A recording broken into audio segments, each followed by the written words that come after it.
এটা দুঃখের পরেই থাকে। আল্লাহ সেটআপটা এভাবেই করেছেন। দুঃখ, কষ্ট, বিপদ আর পরীক্ষায় মুমিন ভয় পায় না, কারণ মুমিনের হারাবার কিছু নাই, ঠিক কিনা? আমাদের জীবনে যদি বিপদ নেমে আসে আমরা কি চিন্তিত হই? কথা বলেন। আমরা তখন সবর করি, কি করি? আর সবরে সওয়াব আছে না নাই? কারণ মুমিন জানে রাত যত গভীর হয় অন্ধকার কমানিসা বেদ করে সুবহে সাদিক হয়। মুমিন জানে গর্ভবতী নারীর পেটের যন্ত্রণা যত বাড়তে থাকে নতুন মেহমান আগমনের সময় ঘনাতে থাকে, ঠিক কিনা? মুমিন জানে মুমিনের উপর বিপদ কষ্ট যত বাড়তে থাকে সুখের সময় ঘনাতে থাকে, কাছে আসতে থাকে। চিল্লায় বলেন ঠিক কিনা? এজন্য আল্লাহ বললেন ফাইন্না মাআল উসরি ইউসরান, ইন্না মাআল উসরি ইউসরা। ও নবী, চিন্তা করবেন না, পেরেশান হবেন না। মাক্কি জীবনে আপনার দুঃখ কষ্ট, কিন্তু কিছুদিন পরেই মাদানী জীবনে আপনার জীবনে সুখ নামিয়ে দিবে কে? আপনার জীবনে আনন্দের বন্যা বইয়ে দিবে কে? মোটিভেশনাল সূরা, পেইন রিলিভিং সূরা। আপনি বিপদে পড়লেই এই আয়াত নিয়ে চিন্তা করবেন যে বিপদের পরে আনন্দ আছে, কষ্টের পরেই দুঃখ আছে। সমস্যা যেমনি আছে সমস্যার সমাধানও। কথা বলেন, সমস্যা যদি থাকে ওইটার সমাধান আছে না নাই? আল্লাহ never creates a lock without its key. আল্লাহ এমন কোন তালা বানাই নাই যেই তালার জন্য চাবি বানায় নাই, ঠিক না? তালা যদি বানায় ওই তালার কি আছে? সমস্যা যদি থাকে ওইটার কি আছে? এজন্য কষ্টের পরে আনন্দ, দুঃখের পরে সুখ, চিন্তা করার সুযোগ নাই। সবশেষ আল্লাহ গাইডলাইন দিলেন। প্রথম গাইডলাইন ফাইদা ফারাগতা ফানসাব ওয়া ইলা রাব্বিকা ফারগাব। ফাইদা ফারাগতা ফানসাব। এ নবী, যখন আপনি দাওয়াতি কাজ করে করে, রাষ্ট্রীয় কাজ করে করে একটু ফুরসাত পাবেন, অবসর পাবেন, ফানসাব ফিল ইবাদা, আপনি একটু ইবাদতে মশগুল হয়ে যান, আপনি একটু দোয়ায় মশগুল হয়ে যান। ওয়া ইলা রাব্বিকা ফারগাব, আর আপনার রবের দিকে মনোনিবেশ করুন। ব্যথা যদি পান, কষ্ট যদি পান আমারে বলেন, অন্যরে বলেন না। কিন্তু আমরা ব্যথা পাইলে শেয়ার করি কোথায়? সবার আগে কি বুকে? ফেসবুকে। কষ্ট পেয়েছি, দুঃখ পেয়েছি, কোথায় শেয়ার করি? কেউ যদি আমারে কষ্ট দেয় আমি বদলা নিতে চাই, ঠিক কি না? কিন্তু ইসলাম বলে বদলা না নিয়ে বদলে দাও। কি করবেন? বদলা নিও না, বদলে দাও। আল্লাহর কাছে বল, বন্ধুর কাছে বলার আগে, স্ত্রীর কাছে বলার আগে, ফেসবুকে শেয়ার করার আগে কষ্টের কথা শেয়ার করবো কার কাছে? বিশ্বনবী সাল্লাল্লাহু আলাইহি ওয়াসাল্লাম আমাদেরকে এটাই শিখিয়েছেন। এই শিক্ষার মধ্যে দিয়ে গোটা বিশ্বকে তিনি চেঞ্জ করে দিয়েছেন। তার নাম আওয়াজ করে বলতে হবে, তার নাম মুহাম্মদ সাল্লাল্লাহু আলাইহি ওয়াসাল্লাম। এই সূরা থেকে আমাদের জন্য শিক্ষা হচ্ছে আমরা বিপদে আপদে সবসময় ভরসা রাখবো একজনের উপর, তিনি কে? আর মনে রাখতে হবে the grief isn't permanent, the struggle isn't permanent. এই পৃথিবীর কোনো দুঃখ কষ্ট আর সমস্যা এটা পার্মানেন্ট নয়। সমস্যার পরে সমাধান আছে, দুঃখের পরে আনন্দ আছে। এই বিপদ পরীক্ষাগুলো আল্লাহ তাআলা আমাদেরকে দেন আমাদের কোমরকে সোজা করার জন্য, আমাদের পায়ের নিচের মাটিকে শক্ত করার জন্য। প্রতিকূল পরিবেশে কি করে টিকে থাকতে হয় সেটা ট্রেনিং হিসেবে এই পরীক্ষাগুলো আমাদের জীবনে দেয় কে? আর ফাইদা ফারাগতা ফানসাব, ফাইদা ফারাগতা ফানসাব। ও নবী, যখনই আপনি অবসর পাবেন, অবসর সময়টা আমরা কাজে লাগাবো। রাজি আছেন তো? এই সূরা আয়াত সংখ্যা 8টি। কয়টি? একটা আওয়াজ করে বলেন না, কয়টি? 8টি। এই সূরাটি কোরআনের 94তম সূরা। কততম? এবার আমি প্রশ্ন করব আর আপনারা উত্তর দিবেন। এই সূরাটা কততম সূরা? আওয়াজ করে, কততম? এই সূরার আয়াত সংখ্যা, সূরাটি মাদানী সূরা। কি সূরা? মনে থাকবে? এই 8টি আয়াতকে আমরা 3টি ভাগে ভাগ করব। প্রথম 4 আয়াতে আল্লাহ তাআলা বিষ্ণু ঈসা ইসলামের কাছে কি কি নেয়ামত তিনি বিষ্ণু ঈসা ইসলামের কাছে পাঠিয়েছেন, কি কি অনুগ্রহ বিষ্ণুনবীর জীবনে আল্লাহ তাআলা করেছেন, এগুলোর বর্ণনা দিয়েছেন। তারপরের 2 আয়াতে আল্লাহ তাআলা বিষ্ণুনবীকে সান্ত্বনা দিয়েছেন। সুবহানাল্লাহ পড়েন। আর শেষ 2 আয়াতে আল্লাহ তাআলা বিষ্ণুনবীকে 2টি গাইডলাইন দিয়েছেন, দিক নির্দেশনা। এখন সূরাটা একটু নরম হয়ে আসছে না? প্রথম 4 আয়াতে নেয়ামতের বর্ণনা, all the mercy and the bounties from আল্লাহ। আল্লাহ কি নেয়ামত দিয়েছেন সেটা বললেন। তারপরের 2 আয়াতে আল্লাহ তাআলা বিষ্ণুনবীকে সান্ত্বনা দিয়েছেন, condolence, consolation to our beloved prophet Muhammad সাল্লাল্লাহু আলাইহি ওয়াসাল্লাম। আর শেষ 2 আয়াতে বিষ্ণুনবীকে দিক নির্দেশনা দিয়েছেন। কথা শুনতেছেন? বুঝতে কষ্ট হচ্ছে না তো? প্রথম 4 আয়াতে নেয়ামতের বর্ণনা, দ্বিতীয় 2 আয়াতে সান্ত্বনা, শেষ 2 আয়াতে নির্দেশনা। প্রথম 4 আয়াতে নেয়ামতের বর্ণনা, পরের 2 আয়াতে সান্ত্বনা, শেষ 2 আয়াতে দিক নির্দেশনা। এই সংক্ষিপ্ত পরিসরে এগুলো নিয়ে আমি আপনাদের সামনে কথা বলবো। পড়েন সূরাটার নাম আরো জোরে সবাই মিলে। ইটস এ পেইন রিলিভিং সূরা। এটা ব্যথানাশক সূরা। সুবহানাল্লাহ পড়বেন না? আমাদের হৃদয়ে ব্যথা আছে না নাই? পেইন আছে না নাই? দুঃখ, জ্বালা, যন্ত্রণা, কষ্ট বেশি না কম? তাহলে এই সূরাটা পড়তে হবে না আমাদের? পেইন রিলিভিং সূরা, আমাদের ব্যথাকে নাশ করে দিবে, আমাদের দুঃখ কষ্টকে স্মুথ করে দিবে। এটা মোটিভেশনাল সূরা। কোরআনের 2টা সূরা লাগাতার মোটিভেশনাল। একটা সূরাতুদ দুহা আর একটা হচ্ছে সূরাতু আল ইনশিরাহ। প্রথম আয়াতে আল্লাহ বললেন আলাম নাশরাহ লাকা সাদরাক, নবী হে আমি কি আপনার হৃদয়কে উন্মোচিত করে দেইনি? আপনার কাছে সত্যকে কি আমি স্পষ্ট করে দেইনি? বিষ্ণু ঈসা ইসলাম 40তম বৎসরে অফিসিয়ালি নবী হলেন, কিন্তু আল্লাহর ইলমে তিনি নবী অনেক আগ থেকে। সাইয়েদনা আদম আলাইহিস সালাম যখন মাটি আর পানি, তখন থেকে বিষ্ণু ঈসা ইসলামকে নবী হিসেবে ফাইনালাইজ করে ফেলেছেন কে? কিন্তু দুনিয়ার বুকে আল্লাহ রাসূল সাল্লাল্লাহু আলাইহি ওয়াসাল্লামকে আল্লাহ তাআলা নবী বানিয়ে পাঠিয়েছেন কত বছর বয়সে? সবাই বলেন 40 বছর বয়সে। এই 40 বছর বয়স পর্যন্ত বিষ্ণু ঈসা ইসলাম খুব টেনশনে ছিলেন, চিন্তায় ছিলেন যে সত্যকে আমি কিভাবে পাবো। Professor Islam was the seeker of the truth. তিনি মহাসত্যের সন্ধান করছিলেন। কোথায় সত্য? চারদিকে শিরক, চারদিকে জুলুম, দুর্বলের উপর সবলের অত্যাচার, ওয়াদুল বানা, জীবিত কন্যা সন্তানকে ওই সময়কালে প্রথিত করা হতো। ঐতিহাসিকরা যুগটাকে বলা হতো আইয়ামে জাহিলিয়াতের যুগ। এই যুগে বিষ্ণু ঈসা ইসলাম মানুষকে কিভাবে রক্ষা করবেন এই নিয়ে খুব টেনশনে ছিলেন। ইন দ্য মিন টাইম আল্লাহ তাআলা হেরা গুহাতে এমন এক আলোর বিচ্ছুরণ ঘটালেন। ওই আলোর নূরে, ওই আলোর ফোকাসে বিশ্বনবীর বুকের উপর চাপা থাকা জগদ্দল পাথরটাকে সরিয়ে দিল কে? হেরার গুহায় তোমারই ধ্যান, আসমান থেকে নামে আল কোরআন, ভাঙল সবার ভুল তোমারই পরে, আসলো কোরআনের ছায়া তলে, খালিদ ওমর আলী আবু বকর, ইসলামী ঝান্ডা নীল যে তুলে, আল আমিন তুমি ছিলে যে সদা, সকল মানুষের তরে, এ রাসূল তোমাকে ভুলি আমি কেমন করে, হাজার ব্যথা বেদনার পরে, ফিরে আসনি তুমি আপন ঘরে, এই দিনের আলো তুমি ছড়িয়ে দিতে, চলে গেলে মদিনায় মক্কা ছেড়ে, হে রাসূল তোমাকে ভুলি আমি কেমন করে, হে রাসূল তোমাকে ভুলি আমি কেমন করে। ঠিক কি না? এই রাসূল থেকে ভুলে থাকা যায়? হেরার গুহায় আল্লাহ তাআলা প্রথম কোরআনের আয়াত নাযিল করলেন, ইকরা বিসমি রাব্বিকাল্লাযী খালাক, read in the name of your lord who has created. এই আলোর বিচ্ছুরণ যখন বিশ্বনবীর হৃদয়ে লাগলো, বিশ্বনবীর কাছে সব কিছুকে সুস্পষ্ট করে দিল কে? এজন্য রব্বুল আলামিন বলেন, আলাম নাশরাহ লাকা সাদরাকা ওয়া ওয়াদা'না আনকা বিজরাক। ও নবী, আমি কি আপনার হৃদয়টাকে প্রশস্ত করার মধ্য দিয়ে সত্যকে আপনার সামনে উন্মোচিত করি নাই? সুবহানাল্লাহ পড়েন। হে নবী, সত্যকে তো আপনার সাথে আমি উন্মোচিত করেছি। আপনি বুঝতে পেরেছেন কোনটা সত্য, কোনটা মিথ্যা, কোনটা হক, কোনটা বাতিল। আমি আপনাকে আহলুল হিম্মা বানিয়েছি। আহলুল হিম্মা আর রাজুলু যু হিম্মা ইউহিল উম্মাহ। হিম্মতওয়ালা লোক সে জগৎকে নাড়িয়ে ফেলে। ঠিক কি না? যুগ জামানা পাল্টে দিতে চাই না অনেকজন, এক মানুষই আনতে পারে জাতির জাগরণ। জাতির জাগরণের জন্য কি অনেক লোকের দরকার? একজন মুহাম্মদ সাল্লাল্লাহু আলাইহি ওয়াসাল্লামের মতো লোক দরকার। চিল্লায় বলেন ঠিক কিনা?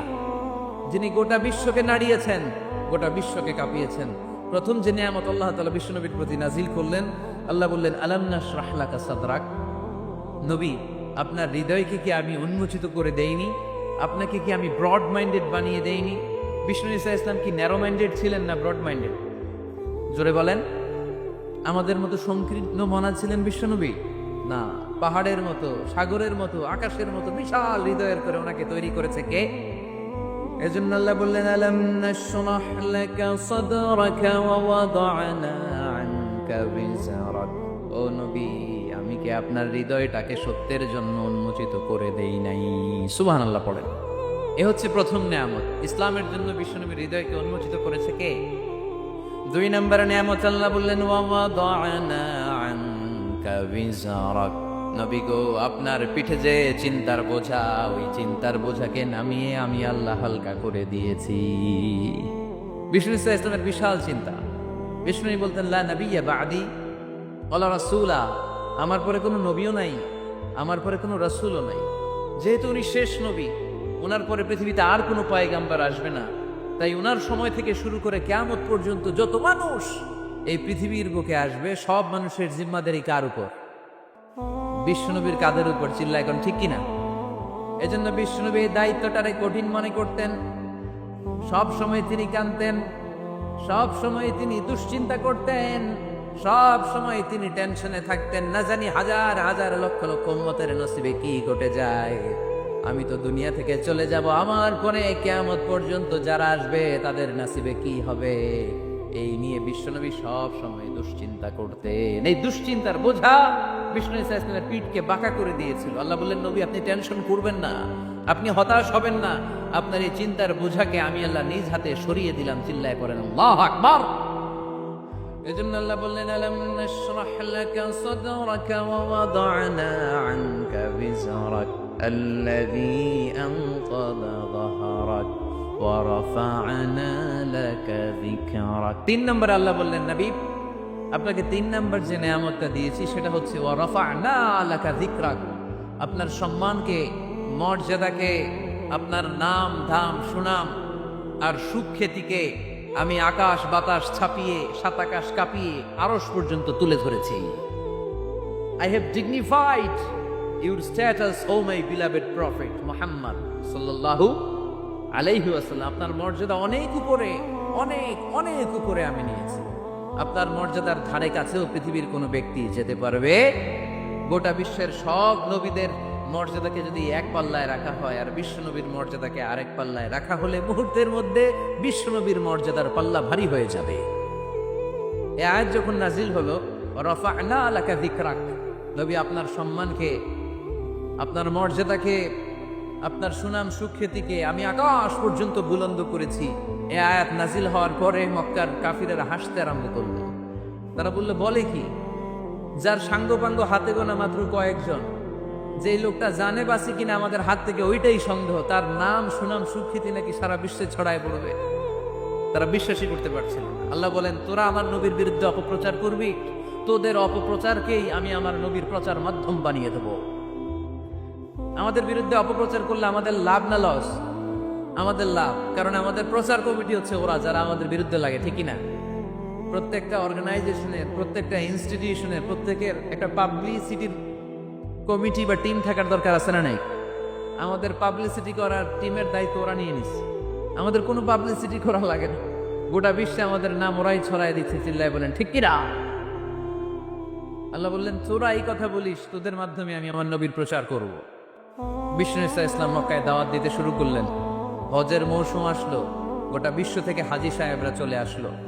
মিনার ময়দানে সব হাজী সাহেবরা তাঁবুর ভিতরে অবস্থান নিল। আবু জাহেল বলে, এই তো সুযোগ, আমার কর্মীরা তোরা সবাই যে হাজী সাহেবদের তাঁবুর ভিতরে যে বলবি, খবরদার, গোটা বিশ্ব থেকে আসা লাখো লাখো হাজিরা হজ করতে আসছো, ভালো কথা, জমজমের পানি খাও, খেজুর খাও, জায়নামাজ কিনো, অসুবিধা নাই, কিন্তু আমাদের মক্কা শহরে একটা নতুন পাগল আসছে, তার নাম মুহাম্মদ। নাউজুবিল্লাহ পড়বেন না? নতুন পাগল এসেছে, নতুন জাদুকর, নাম কি? মুহাম্মদ সাল্লাল্লাহু আলাইহি ওয়াসাল্লাম। তোমরা হজ করতে এসেছো, হজ করো, জমজমের পানি খাও, খেজুর খাও, কিন্তু মুহাম্মাদের কাছে যেও না। তার জাদু, তার magician power, it's not a simple magic, এটা সাধারণ ম্যাজিক নয়। তার কথা শুনলে বাপ ছেলের সম্পর্ক ছিন্ন হয়ে যায়, তার কথা শুনলে মা মেয়ের সম্পর্ক সেপারেট হয়ে যায়, তার কাছে গেলে স্বামী তার স্ত্রীকে ছিন্ন করে দেয়। খবরদার, তোমরা হজ করে ডিরেক্টলি নিজ নিজ এলাকায় দেশে ফিরে যাবা, এই জাদুকরের কাছে যেও। আচ্ছা, আপনারা বুঝে শুনে উত্তর দেন। এই যে হজের মৌসুমে লক্ষ লক্ষ মানুষ হজ করতে এসে মিনার তাঁবুতে অবস্থান করতেছে, এদের একটা লোকও কি বিশ্বনবীর নাম জানতো? কথা বুঝে নাই বোধ হয়। এই হাজী সাহেবরা যারা আসছিল লক্ষ লক্ষ, ওই টাইমে একজনও কি বিষ্ণু ইসা ইসলাম, ওনার নাম যে মোহাম্মদ, এই নামটা জানতো? আবু জাহেলের এই অপপ্রচারের মাধ্যমে প্রথম জানতে পারলো, ঠিক কিনা? এরপর প্রথম জানার পরে মনে মনে কই, কি রে, জীবনে তো এত বড় জাদুকরের নাম শুনি নাই, জীবনে তো এই মোহাম্মদের নাম শুনি নাই, কি জাদু দেখায়, হজ করি আর না করি জাদু দেখে যাও। কথা বলেন। এর কারণ আল ইনসানু হারিসুন আলা মা মুনিআ, মানুষকে যেটা নিষেধ করা হয় বেশি, মানুষ এটা করতে চায় বেশি। সবাই নিয়ত করে ফেলাইছে হজের পরে এই মোহাম্মদের সাথে দেখা না করে আমরা এলাকায় ফিরবো। সবাই এবার দলে দলে বিষ্ণু ইসা ইসলামের খুঁজতেছে। সুবহানাল্লাহ পড়বেন না? বিশ্বনবীর বাড়ির সামনে মানুষের বিশাল লাইন। আবু জাহেল কয়, সর্বনাশ, চাইছিলাম কি আর হইল কি, করতে চেয়েছিলাম অপপ্রচার, ওইটারে আল্লাহ বানায় ফেলছে কি প্রচার। আল্লাহ বললেন, তোরা আফসোস করছিস যে কেন এই আয়াত নাজিল হয়েছে, আর তোরা স্পর্ধার সাথে বলছিস যে এই লোকের সুনাম সুখ্যাতি গোটা বিশ্বে কিভাবে ছড়াবে। তোদের অপপ্রচারকে আমি আমার নবীর প্রচার মাধ্যম বানিয়ে দিয়েছি। নবী হে, আপনার নাম ধাম সুনাম সুখ্যাতি আমি আকাশ চুম্বি করেছি। লোকজন বিশ্বনবীর সাথে দেখা করতে আসলো। দেখা করতে এসে বিশ্বনবীর নূরানি চেহারাটা দেখে সবাই পাগল হয়ে যায়। চাঁদের চেয়ে সুন্দর তুমি নবী আমার কমলিওয়ালা, চাঁদের চেয়ে সুন্দর তুমি নবী আমার কমলিওয়ালা, দু জাহানের বাদশাহ তুমি প্যারা নবী সাল্লে আলা, দু জাহানের বাদশাহ তুমি প্যারা নবী সাল্লে আলা, চাঁদের চেয়ে সুন্দর তুমি নবী আমার কমলিওয়ালা। সুবহানাল্লাহ পড়েন। বিশ্বনবীর নূরানি চেহারা দেখে প্রথম ধাক্কায় লোকজন বেহুশ। এসে দেখে কি নূরানি চেহারা, আমার পেয়ারা নবীর কি চমৎকার দাড়ি, কি চমৎকার বাবরি চুল, কি চমৎকার জুব্বা। জীবনে এত সুন্দর সুশ্রী পরিচ্ছন্ন মানুষ তারা জীবনে দেখে নাই। তারা বলে, আবু জাহিল্লাই কইছি কি, দেখি কি। কোনদিন কশ্চিন কালেও এই লোকটা পাগল হতে পারে না, কারণ পাগলের চুল থাকে উস্কো খুস্কো। এলাকায় পাগল আছে না? পাগলরা চুল আশ্রায় উস্কো খুস্কো চুল। পাগলদের চুলের মধ্যে থাকে জট, জামার মধ্যে থাকে ময়লা, ছেঁড়া ফাড়া জামা পরে কি যেন বলে, তারা নিজেরাই জানে না। এমন কোনো কিছু মুহাম্মদের মধ্যে দেখা যায় না। আবার এই লোক কশ্চিন কালেও জাদুকর হতে পারে না, কারণ জাদুকররা মন্ত্র পরে বিড়বিড় করে, ঠিক কিনা? এই লোক তো মন্ত্র পড়ে না, বিড়বিড় করে না। এমন এক কিতাব থেকে এই লোকটা আমাদেরকে কথা শোনায়, তার কথা শুনলে হৃদয়টারে ঠান্ডা করে দেয় কে? বিশ্বনবীর বিরুদ্ধে অপপ্রচারকে প্রচার মাধ্যম বানিয়ে দিল কে? আল্লাহ বললেন, নবী হে, নো টেনশন, ওয়া রাফা'না লাকা যিকরাক, I have dignified your status. আকাশ বাতাস ছাপিয়ে, সাত আকাশ কাঁপিয়ে আমার আরশ পর্যন্ত আপনার মর্যাদাকে আমি সুউচ্চ করেছি। চিল্লায় পড়েন সুবহানাল্লাহ। হাইসুমা যুকিরতু যুকিরতা মাই, হাদিসে কুদসিতে এসেছে কিভাবে আল্লাহ রাসূল সাল্লাল্লাহু আলাইহি ওয়াসাল্লামের নামকে সুউচ্চ করা হলো। আল্লাহ বলেন, নবী হাইসুমা যুকিরতু যুকিরতা মাই, যেখানেই নবী আমার নাম নেওয়া হবে, আমার পরপরই আপনার নামও নেওয়া হবে। আমরা যখন কালিমা পড়ে মুসলমান হই, কালেমার প্রথম বাক্যে ঘোষণা দেই, আল্লাহ ছাড়া কোনো মাবুদ নাই, লা ইলাহা ইল্লাল্লাহ, আল্লাহর ছাড়া কোনো মাবুদ নাই, কোনো ইলাহা নাই। এই ঘোষণা যখন আমরা দিয়ে দেই, দ্বিতীয় বাক্যে পড়ি মুহাম্মাদুর রাসূলুল্লাহ। আপনি যদি শুধু পড়েন কালিমার মধ্যে লা ইলাহা ইল্লাল্লাহ, এটা হবে? তারপরে কি পড়তে হবে? তার মানে যেখানেই আমার আল্লাহর নাম, তারপরেই আমার নবীর নাম আছে না নাই? আবার যখন আমরা আজান দেই, আজানের প্রথম 4 বাক্য আল্লাহর বরত্বের ঘোষণা, তারপরের 2 বাক্য আল্লাহ যে আমাদের রব এটার সাক্ষ্য দেয়, তার পরের 2 বাক্যে বিশ্বনবীর উপর সাক্ষ্য দেয়া লাগে কি লাগে না? আবার আমরা যখন নামাজের আগে একামত দেই, নামাজের একামতেও বিশ্বনবীর নাম আছে না নাই? কথা বুঝতেছেন? আজানে বিশ্বনবীর নাম আছে না আল্লাহর পরে? কালেমার মধ্যে আল্লাহর পরে বিশ্বনবীর নাম আছে না? নামাজ শুরুর আগে, একামতের আগে বিশ্বনবীর নাম আছে না নাই? আল্লাহু আকবার, আল্লাহু আকবার। আশহাদু আল্লা ইলাহা ইল্লাল্লাহ, আশহাদু আন্না মুহাম্মাদার রাসূলুল্লাহ। সুবহানাল্লাহ পড়ে। যেখানেই আমার আল্লাহর নাম ওখানেই আমার নবীর নাম আছে না নাই? এজন্য আল্লাহ বললেন, নবী টেনশন করবেন না। ওয়ারাফা'না লাকা যিকরাক, আপনার সম্মানকে আমি অনেক উঁচুতে তুলে ধরেছি। গোটা বিশ্বের আনাচে কানাচে সূর্য উঠবে, সূর্য ডুববে, কিন্তু আপনার নামের জিকির এক মুহূর্তের জন্য থামবে না। আলাম নাশরাহ লাকা সাদরাকা ওয়া ওয়াদা'না আনকা বিজরাক আল্লাযী আনকাযা যাহরাক ওয়া রাফা'না লাকা যিকরাক। সুবহানাল্লাহ পড়ে। আয়াতটা মুখস্থ করে নেন। ওয়া রাফা'না লাকা যিকরাক, আপনার সম্মানকে বাড়াতে বাড়াতে আমি আকাশচুম্বী করেছি। এই পৃথিবীতে যত আসমানি কিতাব এসেছে সব আসমানি কিতাবে বিশ্বনবীর নামকে তুলে দিয়েছে কে? আল্লাযী ইয়াজিদুনাহু মাকতুবান ইনদাহুম ফিত তাওরাতি ওয়াল ইনজিল, তাদের কাছে যে তাওরাতের কিতাব এসেছে, ইনজিলের কিতাব এসেছে, ওই তাওরাত ইনজিলও বিশ্বনবীর নাম তুলে দিয়েছে কে? সাইয়েদনা আদম থেকে শুরু করে ঈসা আলাইহিস সালাম পর্যন্ত এই পৃথিবীতে যত আম্বিয়া আলাইহিমুস সালাম এসেছে, তাদের প্রত্যেকেই বিশ্বনবী যে এই পৃথিবীতে আসবে তার সুসংবাদ দিয়েছে। সুবহানাল্লাহ পড়ে।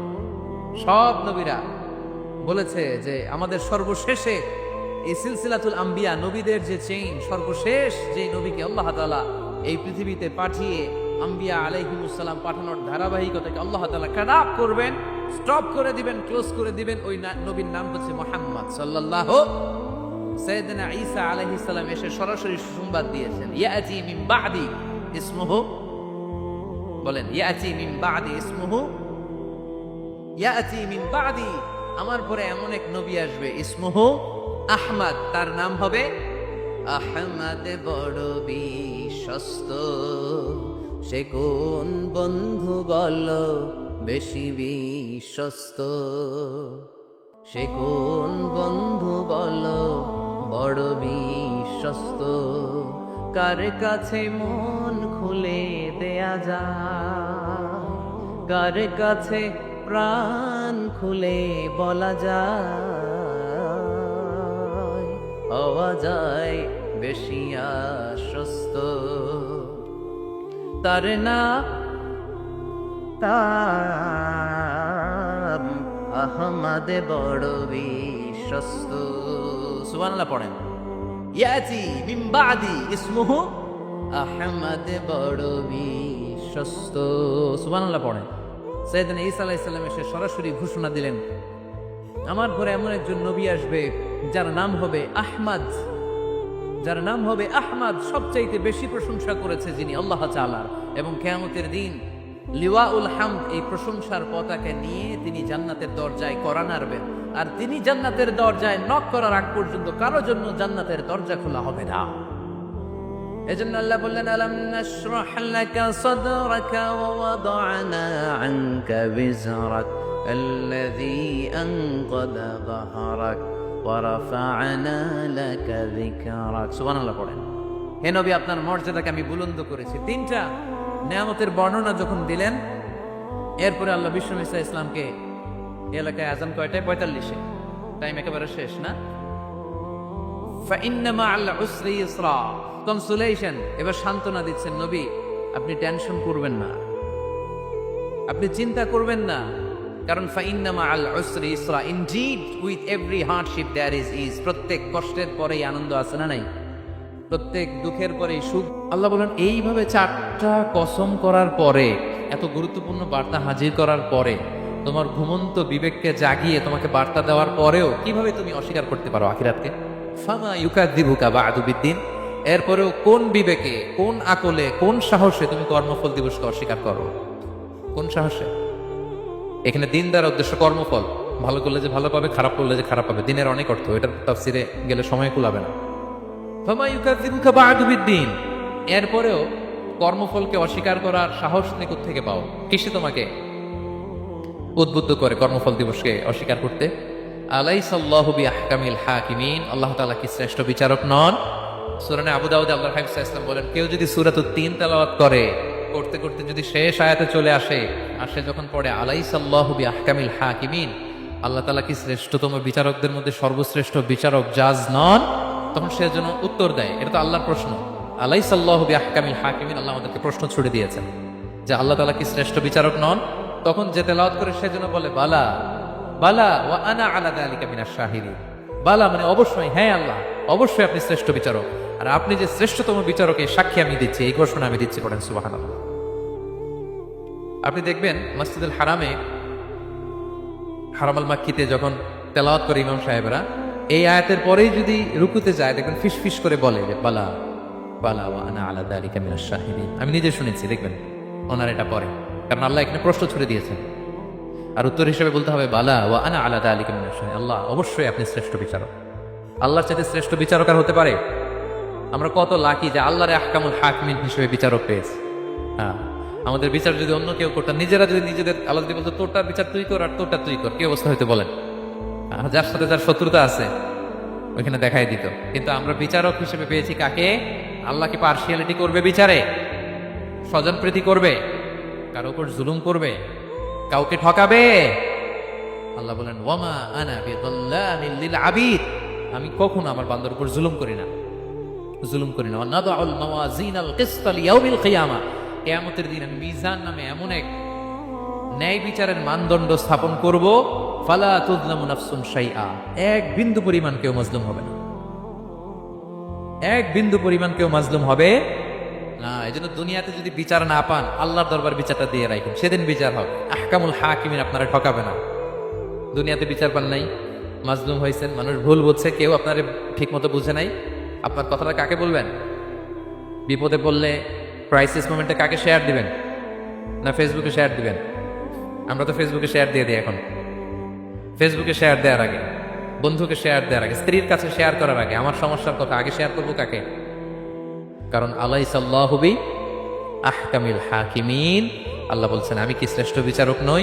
বালা বালা ইয়া রাব ওয়া আনা আলা যালিকা মিনাশ শাহিদিন, অবশ্যই আল্লাহ আপনি শ্রেষ্ঠ বিচারক।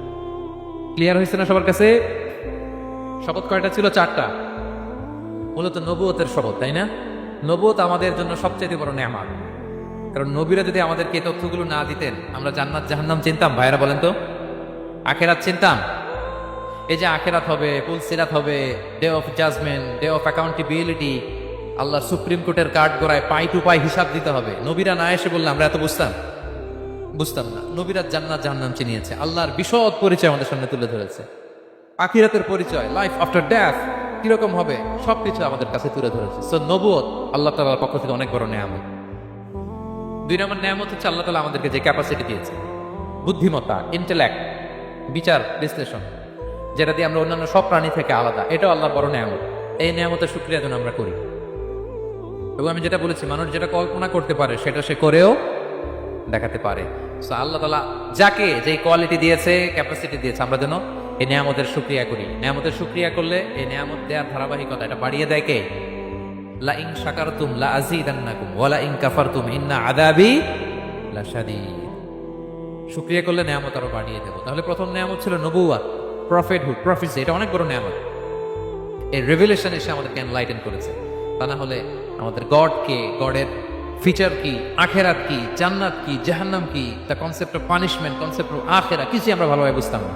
এটার শপথ আল্লাহ করেছেন। আল্লাহ আমাদেরকে নেয়ামত দিয়েছেন, ক্যাপাসিটি দিয়েছেন, সক্ষমতা দিয়েছেন, সবচাইতে সফিস্টিকেটেড ব্রেন দিয়ে তৈরি করেছেন, এটা একটা বড় নেয়ামত। এবং রাস্তা দেখিয়ে দিয়েছেন, হয় ডানে নয় বাঁয়ে। এবং তিনি আশ্বাস দিয়ে শুরুতেই সূরাতুত তিনের কয়েকটা আয়াত তেলাওয়াত করেছি। এটা কালামুল্লাহ মাজিদের 95 নম্বর সূরা। এই সূরাটা মক্কাতুল মুকাররমাতে নাজিল হয়েছে। এই সূরার আয়াত সংখ্যা 8টা। এই সূরার শুরুতে আল্লাহ তাআলা 4টা কসম করেছেন, ওয়াত-তিনি ওয়াজ-যাইতুনি ওয়া তুরি সিনিনা ওয়া হাযাল বালাদিল আমিন। ওয়াত-তিন, তিনের কসম, ওয়াজ-যাইতুন, যাইতুনের কসম, ওয়া তুরি সিনিন, সিনাই পর্বতের কসম, ওয়া হাযাল বালাদিল আমিন, আর এই নিরাপদ শহরের কসম। তো 4টা শপথ করেছেন বা আল্লাহ তাআলা কসম করেছেন। কসম দিয়ে আল্লাহ তাআলা কোরআনের অনেক সূরা শুরু করেছেন। যেমন একটা সূরায় আল্লাহ ফজরের সময়ের কসম করেছেন, আল্লাহ বলেছেন ওয়াল ফাজর। আল্লাহ আকাশের কসম করেছেন ওয়াস সামা ইযাতিল বুরুজ। আল্লাহ তাআলা সূর্যের কসম করেছেন ওয়াশ শামসি ওয়া দুহাহা। এভাবে আল্লাহ তাআলা তার সৃষ্টির অনেক কিছুর কসম করে গুরুত্বপূর্ণ কোনো মেসেজ বা বার্তা আমাদের সামনে হাজির করেন। তো এই সূরাতে আল্লাহ তাআলা 4টা জিনিসের কসম করে একটা খুবই গুরুত্বপূর্ণ বার্তা মানব মণ্ডলীর জন্য এই সূরাতে তিনি হাজির করেছেন। এই সূরাটা আমাদের অনেকেরই মুখস্থ আলহামদুলিল্লাহ, এবং আল্লাহ রাসূল সাল্লাল্লাহু আলাইহি ওয়াসাল্লাম প্রায় বিভিন্ন নামাজে এই সূরাটা তেলাওয়াত করতেন। বারা ইবনে আযিব রাদিয়াল্লাহু তাআলা আনহু বর্ণনা করেন যে আমি একবার এশার সালাতে আল্লাহ রাসূল সাল্লাল্লাহু আলাইহি ওয়াসাল্লামের কণ্ঠে নামাজে সূরা 3 তিনি তেলাওয়াত করেছেন, আমি নিজ কানে শুনেছি, এবং ওনার কণ্ঠ যে এত মধুর ছিল, আমার জীবনে এত সুমধুর কণ্ঠের তেলাওয়াত আমি শুনি নাই। আল্লাহর হাবিব সাল্লাল্লাহু আলাইহি ওয়াসাল্লামের কোরআন তেলাওয়াতের যে কণ্ঠ এত সুমিষ্ট ছিল, এত চমৎকার ছিল, শুধু তেলাওয়াত শুনেই অনেকে শাহাদা পড়ে মুসলমান হয়েছে। আবু জাহেল মক্কায় নিষেধ করতো যে কেউ যাবা না মুহাম্মদের কাছে, সে পাগল, সে গণক, সে মিথ্যাবাদী, সে জাদুকর, সে স্বামী স্ত্রীর মধ্যে বিচ্ছিন্নতা নিয়ে আসে, সে বাবা ছেলেকে আলাদা করে দেয়, তার কাছেই যাবা না, আর সে যা বলে শুনবাই না, কানে আঙ্গুল দিয়ে রাখবা। তো মানুষকে যেটা নিষেধ করা হয় বেশি, মানুষের ওইটার ব্যাপারে আগ্রহ থাকে বেশি। সে যত নিষেধ করতো মানুষ আরো বেশি বেশি দিয়ে শুনতো। মানুষকে সে কি বারণ করবে, সে দিনের বেলা নিষেধ করতো, রাতে যে লুকিয়ে লুকিয়ে নিজেই তেলাওয়াত শুনতো। তাহলে চিন্তা করেন যে আল্লাহর হাবিব সাল্লাল্লাহু আলাইহি ওয়াসাল্লামের কোরআনিক রেসিটেশন কত চমৎকার মেলোডিয়াস ভয়েস হলে স্বয়ং আবু জাহাল রাত্রিবেলা লুকিয়ে লুকিয়ে কোরআন তেলাওয়াত শুনতে যেত আল্লাহর হাবিব সাল্লাল্লাহু আলাইহি ওয়াসাল্লামের কণ্ঠে। তো রাসূল সাল্লাল্লাহু আলাইহি ওয়াসাল্লাম সূরা 3টা এশার সালাতে তিনি তেলাওয়াত করেছেন, এই মর্মে হাদিসে পাওয়া যায়। এবং এই সূরাটা একটা ফলের নামে সূরা। 3 একটা ফল, আরব বিশ্বে খুব বেশি হয় 3 ফল। আমরা বাংলাদেশে ডুমুর বলি, ইংরেজিতে ফিগ বলে, ফিগ ট্রি। তো ফলের নামে বেসিক্যালি আল্লাহ তাআলা এই সূরাটাকে, এই চ্যাপ্টারটাকে ডেডিকেট করেছেন। আমরা সূরাকে ইংরেজিতে চ্যাপ্টার বলি, কোরআনে 114টা চ্যাপ্টার, এর মধ্যে এই সূরাটা হচ্ছে ফলের নামে ডেডিকেটেড। বিভিন্ন নামে খুব ইনক্লুসিভ হয়ে আল্লাহ তাআলা কোরআনে সূরাগুলো দিয়েছেন। কোরআনে আপনি প্রাণীর নামে সূরা পাবেন, প্রাণী। মানুষের নামে সূরা পাবেন, মানুষের মধ্যে 3 ভাগ, মুমিন, তারপর কাফির, এরপর মুনাফিক, প্রত্যেকের নামে সূরা। সূরাতুল মুমিনুন আছে, সূরাতুল কাফিরুন আছে, আর সূরাতুল মুনাফিকুন আছে। আমাদের দৃশ্য জগতের সবচেয়ে বড় প্রাণীটা হচ্ছে হাতি, তাই না? এই হাতির নামে একটা সূরা আছে, বলেন তো ওই সূরার নাম কি? সূরা ফিল। তারপর আমরা যে দেখি আমাদের দৃশ্য জগতের সবচেয়ে ছোট প্রাণী হচ্ছে পিঁপড়া, পিঁপড়ার নামে একটা সূরা আছে, সূরা আন-নামল। আন-নামল মানে পিঁপড়ার সূরা। মাকড়সার নামে সূরা আছে, সূরাতুল আনকাবুত। তারপর গোষ্ঠীর নামে সূরা আছে, সূরাতু আলে ইমরান। বংশের নামে সূরা আছে, সূরাতু কুরাইশ, কুরাইশ বংশের নামে সূরা। এইভাবে খুব ইনক্লুসিভ হয়েছে, এমন কিছু নাই যে আল্লাহ তাআলা উল্লেখ করেন নাই। মা ফাররাতনা ফিল কিতাবি মিন শাই, উল্লেখ করে নাই কোরআনে এমন কিছু নাই, সবকিছু আল্লাহ তাআলা উল্লেখ করেছেন। তো এই সূরাটা হচ্ছে একটা ফলের নামে, ফলটার নাম হচ্ছে 3 ফল। আল্লাহ তাআলা বলছেন ওয়াত-তিন, তিনের শপথ। আমি একবার সরল বঙ্গানুবাদ করি, এরপর আমি তাফসিরে ঢুকি। তিনের শপথ, ওয়াজ-জাইতুন, জাইতুনের শপথ, ওয়াতুরি সিনিন, সিনাই পর্বতের শপথ, ওয়াহাদাল বালাদিল আমিন, এই নিরাপদ শহরের শপথ। লাকাদ খালাকনাল ইনসানা ফি আহসানি তাকওয়িম, নিশ্চয় আমি মানুষকে খুব চমৎকার সুন্দর অবয়বে সৃষ্টি করেছি। সুম্মা রাদাদনাহু আসফালা সাফিলিন, এরপরে তাকে আবার নিচু থেকে নিচুর দিকে নামিয়ে দিয়েছি। ইল্লাল্লাযীনা আমানু ওয়া আমিলুস সলিহাত, তবে তারা ছাড়া যারা ঈমান এনেছে এবং সৎকর্ম করেছে। ফালাহুম আজরুন গায়রু মামনুন, তাদের জন্য আছে অফুরন্ত পুরস্কার। ফামা ইউকাযযিবুকা বা'দু বিদ্দীন, এগুলো জানার পরও কিসে তোমাকে দিন অস্বীকারের ব্যাপারে উদ্বুদ্ধ করলো? আলাইসাল্লাহু বিআহকামিল হাকিমিন, আল্লাহ তাআলা কি শ্রেষ্ঠ বিচারক নন? সাদাকাল্লাহুল আযীম। এই হচ্ছে এই সূরাটির সরল অনুবাদ। এবার আমরা তাফসিরে ঢুকি। প্রথমে আল্লাহ তাআলা বলেছেন ওয়াত-তিন, তিনের শপথ। 3 মানে তো আমরা জানলাম, 3 মানে ডুমুর। আল্লাহর হাবিব সাল্লাল্লাহু আলাইহি ওয়াসাল্লাম তিনি 3 ফল পছন্দ করতেন, এবং এটা ডায়াবেটিক্সের জন্য ভালো, ডায়াবেটিক্স নিয়ন্ত্রণ করে।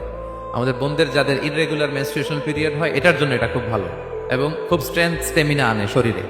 এটা জান্নাতের একটা গাছ। আদম আলাইহিস সালাম এবং হাওয়া আলাইহিস সালামকে যখন আল্লাহ বলেছিল ওয়ালা তাকরাবা হাযিহিশ শাজারাতা ফাতাকুনা মিনায যালিমিন, আদম এবং হাওয়া জান্নাতের সব জায়গায় যেতে মন চায় যাও, যা খেতে মন চায় খাও, এই নিষিদ্ধ গাছের কাছে যেও না, তাহলে তোমরা জালিম হয়ে যাবে। শয়তান এসে উল্টা বুঝালো, সে বলল তোমাদের খেতে নিষেধ করছে কেন জানো? আল্লাহ চায় না যে তোমরা জান্নাতে থাকো, আল্লাহ চায় এখান থেকে তোমাদের বের করে দিবে, কিন্তু তোমরা যদি এই গাছের ফল খাও আল্লাহ বের করতে পারবে না। দেখছেন শয়তানের অবস্থা? শয়তান কিন্তু নেগেটিভিটি নিয়ে সামনে আসে না, আসে খুব আপনার ওয়েল উইশার হিসেবে, উপদেশ নিয়ে, খুব ভালো একটা পজিটিভ ওয়েতে আসে। তো ওনারা খেয়ে ফেললেন এই নিষিদ্ধ গাছের ফল। খাওয়ার ফলে আদম আলাইহিস সালাম, হাওয়া আলাইহিস সালাম, ওনাদের গা থেকে জান্নাতের পোশাকগুলো ঝরে পড়ে গেল। এখন কি দিয়ে ওনারা ওনাদের প্রাইভেটকে ঢাকবেন? তখন ওনারা তাফসির ফি জিলালিল কোরআনে এসেছে যে ওনারা এই 3 গাছের পাতা নিয়ে নিজেদের প্রাইভেট ঢেকেছিলেন। সুবহানাল্লাহ। সেই 3 ফলের কসম আল্লাহ করলেন, ওয়াত-তিন, তিনের শপথ। এরপর আল্লাহ তাআলা বললেন ওয়াজ-জাইতুন, জাইতুনের শপথ। জাইতুন মানে হচ্ছে জলপাই। আল্লাহ তাআলা বললেন ওয়াজ-জাইতুন, জাইতুনের শপথ। জাইতুন মানে হচ্ছে জলপাই, ইংরেজিতে আমরা যেটাকে অলিভস বলি। তো আল্লাহ তিনের কসম করলেন এবং অলিভের কসম করলেন, দুইটাই খুব উপকারী ফল। এবং আল্লাহর হাবিব সাল্লাল্লাহু আলাইহি ওয়াসাল্লাম তিনি জলপাইও খুব পছন্দ করতেন। ওনার রেগুলার ফুড আইটেমের মধ্যে জলপাই ছিল, অলিভস ছিল। এটা পাহাড়ি এরিয়া, মরুভূমিতে হয়। এবং রাসূল সাল্লাল্লাহু আলাইহি ওয়াসাল্লাম বলেছেন, কুলু যাইত ওয়াদাহিনু ফাইন্নাহু মিন শাজারাতিন মুবারাকা, তোমরা অলিভ অয়েল এটা খেও এবং এটা গায়ে মালিশ করো, কেননা এটা বরকতময় একটা গাছের ফল, শাজারা মুবারাকা। এটা শরীরের ব্যাড কোলেস্টেরলকে কমিয়ে দেয়। দাড়িতে অ্যাপ্লাই করলে, চুলে অ্যাপ্লাই করলে সহজে পাকে না দাড়ি চুল, এবং স্কিনে অ্যাপ্লাই করলেও স্কিনের জন্য ভালো, স্কিনের জন্য বেশ ভালো। এটা যাদের সুযোগ হয় আপনারা দাড়িতে চুলে অ্যাপ্লাই করবেন, খাবেন। এটা খাওয়াও যায়। তামবুতু বিদ্দুহনি ওয়াসিবগিল লিল আখিরিন কোরআনে এসেছে। এটা অয়েল হিসেবে ইউজ করে, আবার খাবার হিসেবেও ইউজ করা যায়। সালাদ ড্রেসিং এর ক্ষেত্রে কিন্তু অলিভ অয়েল আমরা ইউজ করি। ইদানিং পিজাতে খুব ইউজ করা হয় অলিভ, জলপাইটা। তো এটা আপনারা খেতে পারেন, এটা খুবই সুস্বাদু। এবং জলপাই গাছের মানে জাইতুন গাছের ডালের মেসওয়াক খুব ভালো হয়। আল্লাহর হাবিব সাল্লাল্লাহু আলাইহি ওয়াসাল্লাম জাইতুনের ডাল দিয়ে মেসওয়াক করতেন। তিনি বলতেন, নি'মাস সিওয়াকিয়াজ জাইতুন, সবচেয়ে শ্রেষ্ঠ মেসওয়াক হচ্ছে জাইতুনের, মিনাশ শাজারাতিল মুবারাকা, কারণ এটা বরকতময় গাছের ডালা। এবং ফাইন্নাহু সিওয়াকি ওয়া সিওয়াকুল আম্বিয়া মিন ক্বাবলি, এই জাইতুনের ডাল দিয়ে আমিও যেমনি মেসওয়াক করি, আমার আগে যত নবী পৃথিবীতে এসেছে সবাই জাইতুনের ডাল দিয়ে মেসওয়াক করত। আল্লাহ বলেন ওয়াতিনি ওয়াজ জাইতুন, তিনের শপথ আর জাইতুনের শপথ। এরপর আল্লাহ তাআলা বললেন ওয়াতুরি সিনিন, সিনাই পর্বতের শপথ। প্রথমে দুইটা ফলের শপথ করলেন, এবার একটা পাহাড়ের শপথ করতেছেন। আপনারা কি তুর পাহাড়ের নাম শুনেছেন? হ্যাঁ, শুনেছেন। এই সিনাই পর্বত দ্বারা তুর পাহাড় উদ্দেশ্য। এটা মিশরের একটা পাহাড়, অনেক উঁচু, 2285 মিটার উঁচু। ওইটার নিচে আছে মুকাদ্দাসে তুয়া, যেখানে মুসা আলাইহিস সালামকে আল্লাহ তাআলা জুতা খুলতে বলেছিলেন, ফাফলানা আলাইকা ইন্নাকা বিল ওয়াদিল মুকাদ্দাসি তুয়া, হে মুসা তুমি পবিত্র উপত্যকায় এসেছো, জুতা খোলো। তো ওখানে সব ধর্মের লোকেরা যায়, সব ধর্মের লোকদের জন্য তীর্থস্থান, মুসলিম, জুইশ, খ্রিস্টিয়ান সবাই যায়। এটা সিনাই একটা এলাকা আছে মিশরের, north south Sinai, north Sinai, এটা সাউথ সিনাইতে অবস্থিত। তো নিচে একটা খ্রিস্টানদের প্রাচীন গির্জা আছে, সেন্ট ক্যাথরিনা গির্জা। সেখান থেকে চলতে চলতে আপনাকে উপরে যেতে হবে, ফজরের পরে আবার চলে আসতে হবে, তা না হলে দুপুরবেলায় 10-11টার দিকে এমন সূর্যের প্রখর তাপ ওই পাথরের মধ্যে লাগে, ওখানে আর থাকা যায় না। একেবারে তুর পাহাড়ের উপরে সেখানে খ্রিস্টানদের জন্য ছোট্ট একটা সেনাগোগ আছে, তারা প্রার্থনা করে। খ্রিস্টানদের একটা চার্চ আছে, মুসলিমদের জন্য ছোট্ট একটা মুসল্লা আছে সূরাওয়ের মতো। আল্লাহ ওই সিনাই উপত্যকার কসম করেছেন, ওয়াতুরি সিনিন, সিনাই উপত্যকার কসম। এখানেই আল্লাহ তাআলা মুসা আলাইহিস সালামকে তাওরাত দিয়েছিলেন, মেজর একটা আসমানি কিতাব দিয়েছিলেন, এবং সরাসরি মুসা আলাইহিস সালাম এই পাহাড়ের চূড়ায় বসে আল্লাহ তাআলার সাথে কথা বলতেন। ওয়া কাল্লামাল্লাহু মুসা তাকলিমা, উনি সরাসরি কথা বলতেন। এটা ওনার একটা স্পেশাল বৈশিষ্ট্য ছিল, ক্যারেক্টারিস্টিক্স। এবং আল্লাহ তাআলা নূরের তাজাল্লি দিয়ে এই পাহাড়কে একবার জ্বালিয়ে দিয়েছিলেন। আজও এই পাহাড়ের রংটা অনেকটা একটু লালচে, একটু কালোচে, একটু রেডিশ কালারের। এবং মুসা আলাইহিস সালামের নূরের তাজাল্লির ঝলকে তিনি বেহুশ হয়ে গিয়েছিলেন এই পাহাড়ের উপরে। ইয়াজুজ মাহুজ যখন কিয়ামতের আগে আগমন করবে, তখন মুসলমানদের সেন্টার হবে। ঈসা আলাইহিস সালাম মুসলমানদেরকে নিয়ে ওইখানে অবস্থান করবেন, এই তুর পাহাড়ের ওখানে। এবং আল্লাহর হাবিব সাল্লাল্লাহু আলাইহি ওয়াসাল্লামের মেরাজের রাতে ইসরার সময় একটা স্টেশন ছিল এই তুর পাহাড়। জিবরাইল আলাইহিস সালাম এই তুর পাহাড়ে আল্লাহর হাবিব সাল্লাল্লাহু আলাইহি ওয়াসাল্লামকে নামিয়ে বলেছিলেন যে এটা জাবাল মুসা, আপনার ভাই মুসার পাহাড়, আপনি এখানে 2 রাকাত নামাজ পড়েন, দোয়া করেন। আল্লাহ হাবিব সাল্লাল্লাহু আলাইহি ওয়াসাল্লাম এই তুর পাহাড়ে 2 রাকাত সালাত আদায় করেছিলেন এবং দোয়া করেছিলেন। আল্লাহ এই তুর পাহাড়ের কসম কাটলেন, ওয়াতুরি সিনিন, সিনাই পর্বতের কসম, যেখানে তাওরাত কিতাব নাজিল হয়েছিল। এরপর আল্লাহ তাআলা বললেন ওয়াহাদাল বালাদিল আমিন, আর এই নিরাপদ শহরের শপথ। এই শহর দ্বারা মক্কা শহর উদ্দেশ্য, কারণ রাসূল সাল্লাল্লাহু আলাইহি ওয়াসাল্লাম তখন মক্কায় ছিলেন, মক্কা নগরী। এই শহরের পূর্ব নাম ছিল বাক্কা। মক্কা নগরীকে বলা হয় উম্মুল কুরা, সব শহরের মা, সব শহরের সেন্টার, পৃথিবীর নাভিস্থল। এবং আল্লাহ তাআলা বলেছেন মান দাখালাহু কানা আমিনা, এখানে যে প্রবেশ করবে সে নিরাপদ। হেরেমের মধ্যে কিন্তু কাউকে আক্রমণ করা যায় না, কোনো খুনিও যদি ঢুকে যায় এটা করা যাবে না। তো জাহেলি যুগে এমনটা ঘটতো, কারোর সাথে কারো শত্রুতা হলে, ধরেন যে একজন তার বাবাকে হত্যা করেছে, তো সে তাকে পেয়েছে, ওই লোক বাঁচার জন্য দৌড়াতে দৌড়াতে হেরেমের ভিতরে ঢুকে যেত, কারণ সে জানে যে হেরেমে ঢুকলে সে আমাকে মারবে না। তো পরে সে যখন হেরেম থেকে বেরোতো, আবার তার সাথে যুদ্ধ শুরু হতো। এবং এই শহরের এত মর্যাদার কারণ হচ্ছে সাইয়েদনা ইব্রাহিম আলাইহিস সালাম তিনি আল্লাহর কাছে দোয়া করেছিলেন যে রব্বি জাআল হাদা বালাদান আমিনা, হে আল্লাহ আপনি এই শহরকে নিরাপদ করেন, ওয়ারযুক আহলাহু মিনাস সামারাত, আর এই শহরের অধিবাসীদেরকে আপনি ফলমূল দিয়ে রিজিকের ব্যবস্থা করেন। এখনো দেখবেন যে সারা পৃথিবীতে যেই ফল নাই মক্কাতে ওই ফল আছে, সারা পৃথিবী থেকে ফল ওখানে যায়। এবং মক্কার নেইবরিং সিটি তায়েফ, সেখানে অনেক ফল উৎপাদিত হয়, এখানে আসে। নিরাপদ শহর, বালাদান আমিনা। এবং আল্লাহর হাবিব সাল্লাল্লাহু আলাইহি ওয়াসাল্লাম বলেছেন যে এই মক্কা শহর আমার সবচাইতে প্রিয় শহর। বাধ্য হয়ে তিনি যখন হিজরত করলেন মদিনায়, সেদিন বারবার তিনি মক্কার দিকে পেছনে ফিরে ফিরে তাকান আর কেঁদে কেঁদে তিনি বলতেছিলেন যে মাক্কাতু আহাব্বুল বিলাদ ইলাইয়া, মক্কা আমার কাছে সবচেয়ে প্রিয় নগরী। লাউলা উখরিজতু লামা খারাজতু, আমাকে যদি জোর করে বের করে দেয়া না হতো আমি কোনোদিন মক্কা ছেড়ে অন্য কোথাও যেতাম না। আল্লাহর হাবিব সাল্লাল্লাহু আলাইহি ওয়াসাল্লামের সবচেয়ে প্রিয় শহর ছিল মক্কা, এবং এটা আল্লাহর হাবিব সাল্লাল্লাহু আলাইহি ওয়াসাল্লামের জন্মস্থান। মাকান মাউলিদির রাসূল, রাসূল সাল্লাল্লাহু আলাইহি ওয়াসাল্লামের বিলাদাত হয়েছে এই শহরে।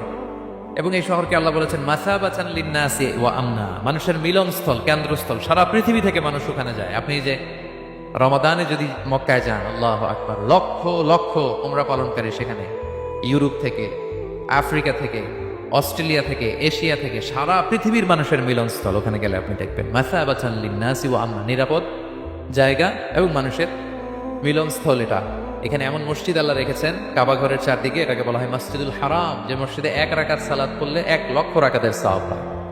আল্লাহর ঘরকে কেন্দ্র করে তাওয়াফের নির্দেশ দেওয়া হয়েছে, ওয়ালিয়া তাওয়াফু বিল বাইতিল আতিক, পৃথিবীর কোনো ঘরকে তাওয়াফ করা যায় না, কোনো ঘরকে, এই একটা মাত্র ঘর যেটাকে এর চারদিকে এরকম তাওয়াফ করা যায়।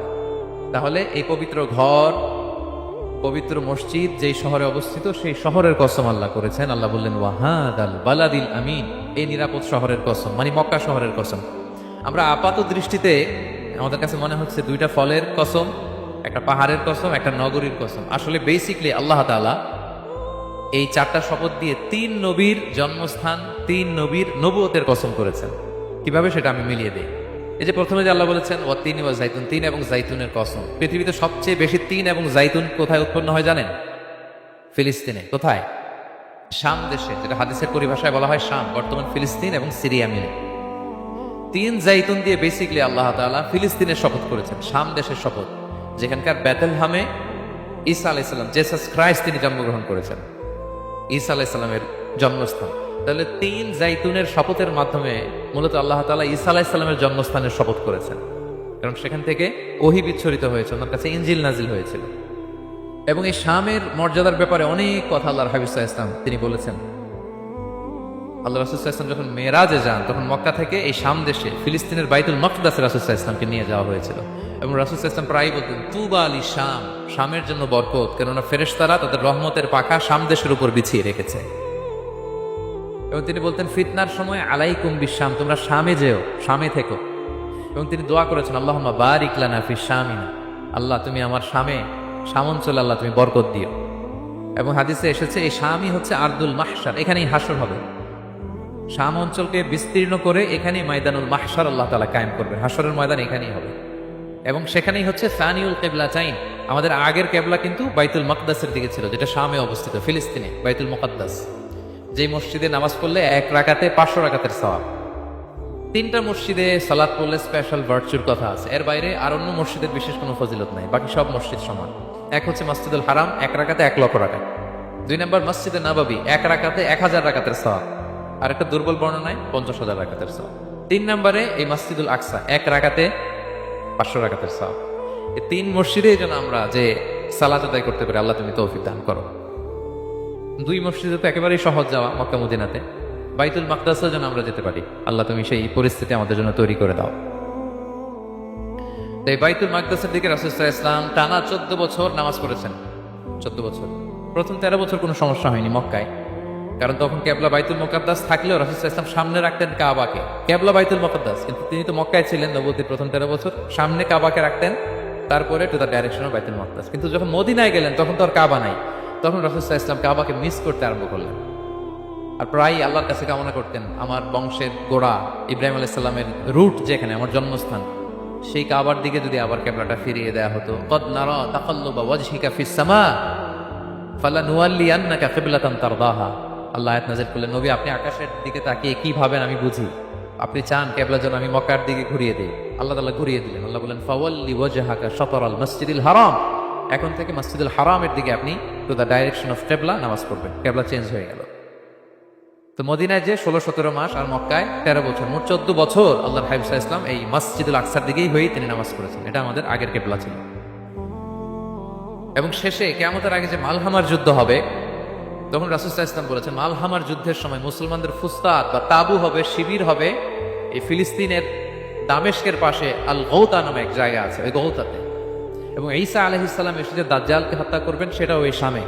ফিলিস্তিনের বাবুল লুত এখনো একটা জায়গা আছে, ওই জায়গাটার নাম এখনো বাবুল লুত, ওখানে তিনি দাজ্জালকে হত্যা করবেন। এবং সেখানে একটা সাদা মিনারা আছে, ফেরেশতার পাখায় ভর করে ঈসা আলাইহিস সালাম তখন সেখানে নেমে আসবেন। ওই ফিলিস্তিনের ওই শাম দেশের ওই মিনারার পাশে তিনি এসে পৃথিবীতে তিনি নজুল করবেন, নজুল ঈসা আলাইহিস সালাম।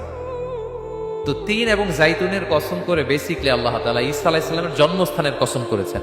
কারণ তিন এবং জাইতুন, ডুমুর এবং জলপাই, অলিভ কোন দেশে বেশি হয়? শাম দেশে। আওয়াজ করে বলেন কোন দেশে? বর্তমান ফিলিস্তিন এবং সিরিয়া। এবং ওই ভূখণ্ডে আল্লাহ নবী ঈসা আলাইহিস সালামের জন্মস্থান। তাহলে এই দুই ফলের কসম করে বেসিকলি আল্লাহ তাআলা ঈসা আলাইহিস সালামের জন্মস্থানের কসম করেছেন। ওনার প্রতি নাজিল হওয়া যে তাওরাত ইনজিল গ্রন্থ, এই রেভেলেশনের কসম করেছেন। আচ্ছা, এরপরে ওয়াতুর সিনিন, সিনাই পর্বতের কসম। সিনাই পর্বত বা তুর পাহাড় হচ্ছে মিশরে অবস্থিত, আর মিশর হচ্ছে মুসা আলাইহিস সালামের জন্মস্থান। কার জন্মস্থান? মুসা আলাইহিস সালামের জন্মস্থান। তাহলে ওয়াতুর সিনিন, তুর পাহাড়ের কসম বুঝিয়ে আল্লাহ তাআলা মূলত মুসা আলাইহিস সালামের জন্মস্থানের কসম করেছেন, যেখানে তাওরাত নাজিল হয়েছে।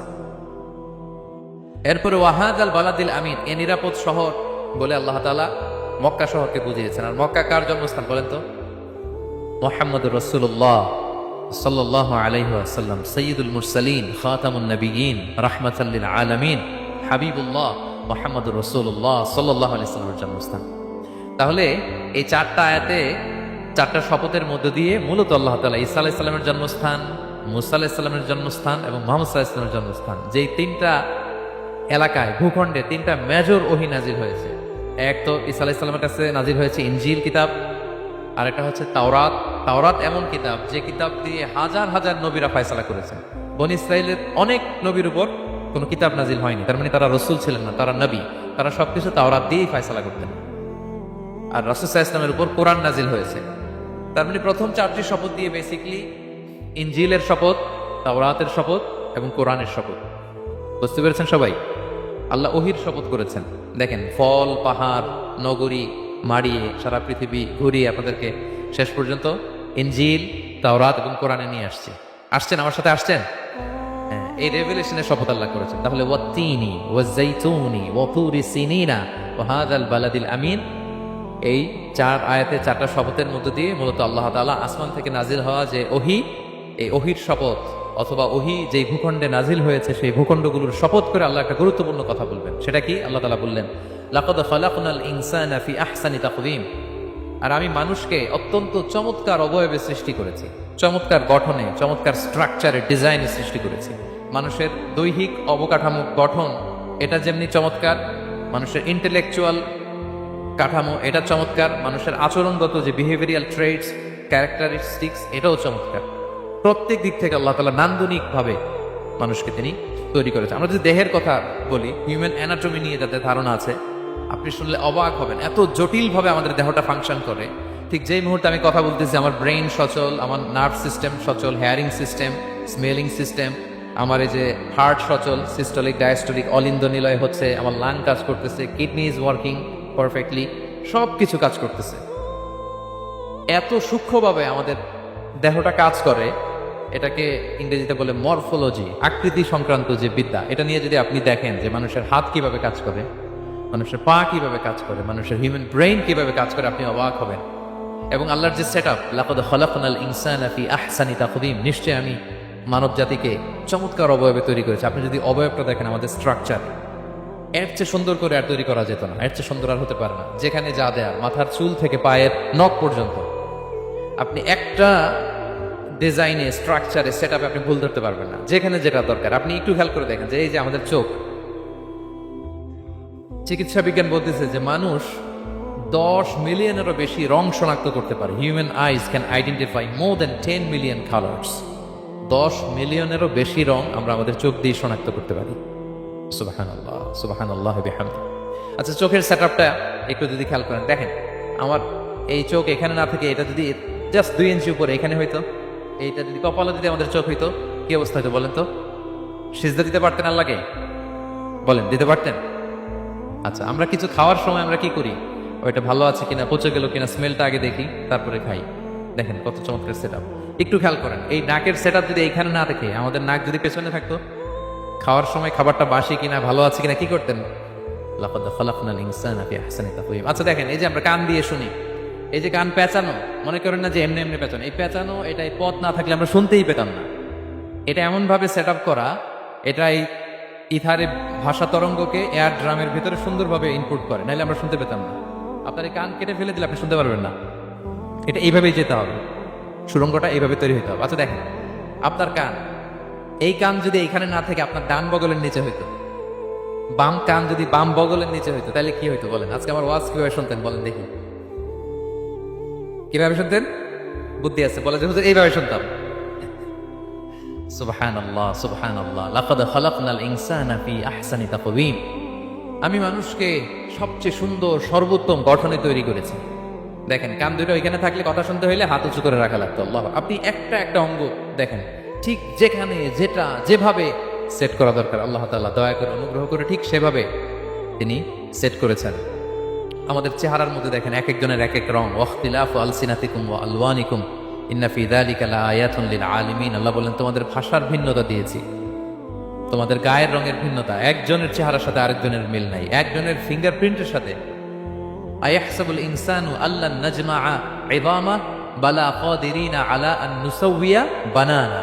মানুষ ভেবেছে সে মারা গেলে তাকে আমি তার অস্থি মজ্জা হাড় গোশত চামড়া জোড়া লাগাতে পারবো না। আরে, তার আঙ্গুলির অগ্রভাগ পর্যন্ত আমি সুবিন্যস্ত করে আমার কাছে রেখে দিয়েছি। ফিঙ্গারপ্রিন্ট, আমাদের ফিঙ্গারপ্রিন্ট গুলো আল্লাহর কাছে সংরক্ষিত, একজনের ফিঙ্গারপ্রিন্টের সাথে আরেকজনেরটা মেলানো। এই যে আমার 10 আঙ্গুলে 10টা ফিঙ্গারপ্রিন্ট, পায়ের গুলো হচ্ছে ফুটপ্রিন্ট, একটার সাথে আরেকটা মিলে। আমার এটার সাথে এটা মিলবে বলেন? আমার সাথে আপনারটা মিলবে? বর্তমানে পৃথিবীতে কত কোটি মানুষের বসবাস বলেন? এই যত মানুষ পৃথিবীতে আছে, একজনের আঙ্গুলের ছাপের সাথে, এই যে বায়োমেট্রিক্যাল অথেন্টিকেশন যে আমরা করি, একজনের ফিঙ্গারপ্রিন্টের সাথে আরেকজনের ফিঙ্গারপ্রিন্টের মিল নেই। একজনের ফুটপ্রিন্টের সাথে ফুটপ্রিন্ট, ইভেন একজনের আই প্রিন্টের সাথে। আমাকে একজন ওনার হসপিটালে নিয়ে গেল ঢাকায়, তো উনি ওনার দরজা খুলতেছে আই প্রিন্ট দিয়ে, মানে উনি না গেলে খুলে না। উনি আর ওনার খুব কাছের স্টাফ, এটা গুরুত্বপূর্ণ একটা অফিস, তো উনি চোখ দিল, আই প্রিন্ট নিল, এরপরে দরজা খুলে যাচ্ছে।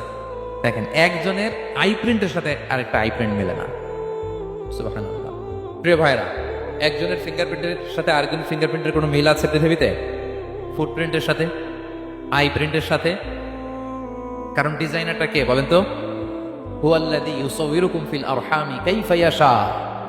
মায়ের পেটে থাকতেই আল্লাহ তাআলা এগুলো ডিজাইন করে দিয়েছেন, আমি কেমন হব, আমার বৈশিষ্ট্য কেমন কেমন হবে। এই যে আমি যে আমার বাবা দাদা 14 পুরুষের ডিএনএ বয়ে বেড়াই, এগুলো সব নিয়ে আমার বৈশিষ্ট্য, আমার কণ্ঠস্বর, আমার ক্যারেক্টারিস্টিক্স, আমার ফিচার কেমন হবে, সব তিনি আল্লাহ তাআলা মায়ের পেটে থাকতেই ডিজাইন করে দিয়েছেন। সুবহানাল্লাহ।